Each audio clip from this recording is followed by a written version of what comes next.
Unleash your creativity with 3 Halloween projects using decoupage and some simple do-it-yourself techniques. I'll show you how to make spooky and stylish decor that's budget-friendly and unique. Welcome to the Chic Show. See what we can do with a thrifted plate and a napkin from Home Goods.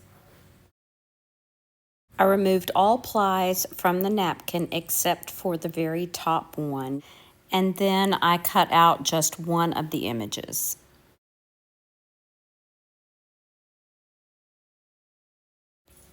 Using a wet paintbrush, I'm going to go around the image and then tear back that napkin to leave a jagged edge.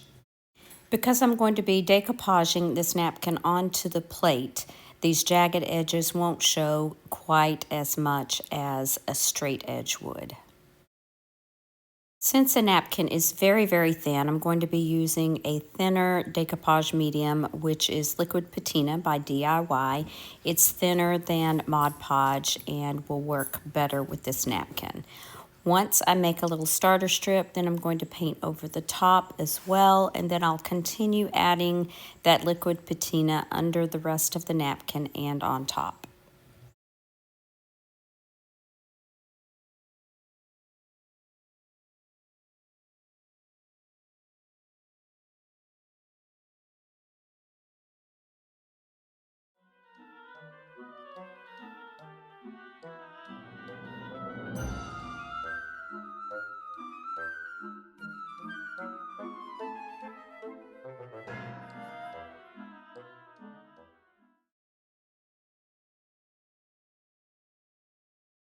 I created this image on Canva and I printed it out with my printer onto tissue paper.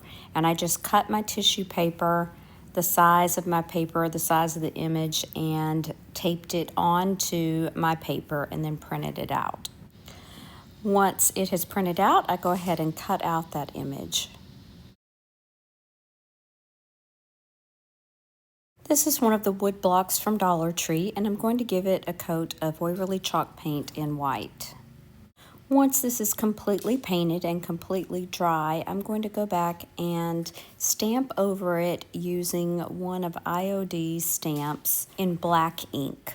I believe this was one of the ephemeral type stamps. I also went back with that ink pad and went around the edges as well. Once the ink was completely dry, I painted on some of the liquid patina, and I'm going to be adding that tissue paper to the top. I am letting this liquid patina completely dry because I am going to be using the iron-on method.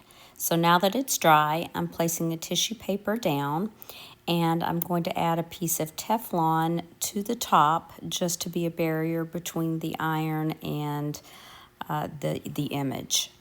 I find that most of the time this works better than any other method for getting out the wrinkles. Now I'm going to go around the edges with my little finger sander just to sand off any excess paper. Just a reminder, tissue paper too is very fragile, and you'll see what I'm talking about in just a minute. So I'm adding this liquid patina to the top, and instead of just brushing it on once, I went back and forth several times and I tore my paper.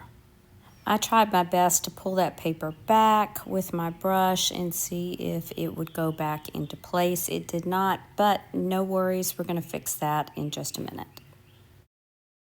This is a little ice cube tray, I believe from Dollar Tree, and I'm just going to be using some air dry clay in 2 of these little pumpkins. Once I've removed the clay from the mold, I'm going to position the pumpkins on top of the wood piece. I decided I want to go back and cut away one of the pumpkins so it'll look like one sitting in front of the other.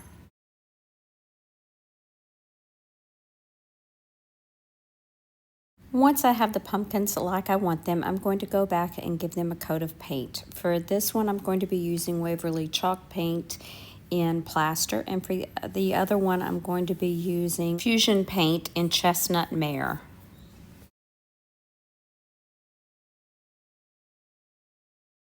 Once the paint is dry, I'm going to be using Titebond Quick and Thick to glue these pumpkins down to the piece. The clay doesn't have to be dry for this.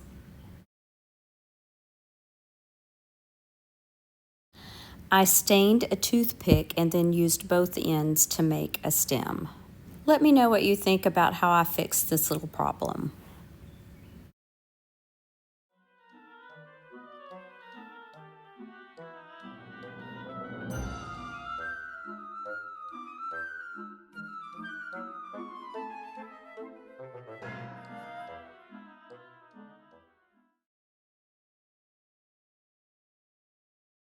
Used another one of Dollar Tree's silicone molds for this jack-o'-lantern, and I used resin in that particular mold.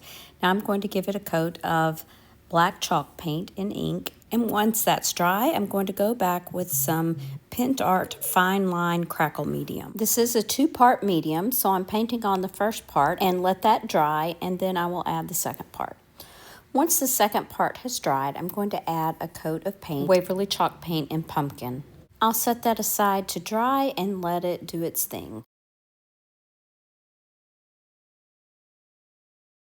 This is a little piece from Dollar General, and I removed the farm animal that was on front and used it for another project. But I'm going to be painting the frame of this piece in Waverly Chalk Paint in ink. Because that frame does stand up from the wire in the back, I'm adding some wood pieces to the back of the jack-o'-lantern so that I can attach the jack-o'-lantern to the wire. I'm also going to be using these little word cutouts. I believe they're from Dollar Tree as well. And I'm gluing onto the back just a dowel rod, just a piece of a dowel rod, because again, where I'm going to glue it, it won't attach without something extra to fill in the gap.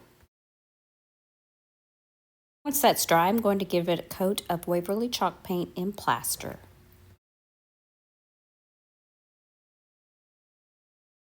Now that everything is dry, I can start assembling the pieces. So I'm going to add Titebond Quick and Thick to the back of the pumpkin, but I'm also going to be securing it with hot glue from the back.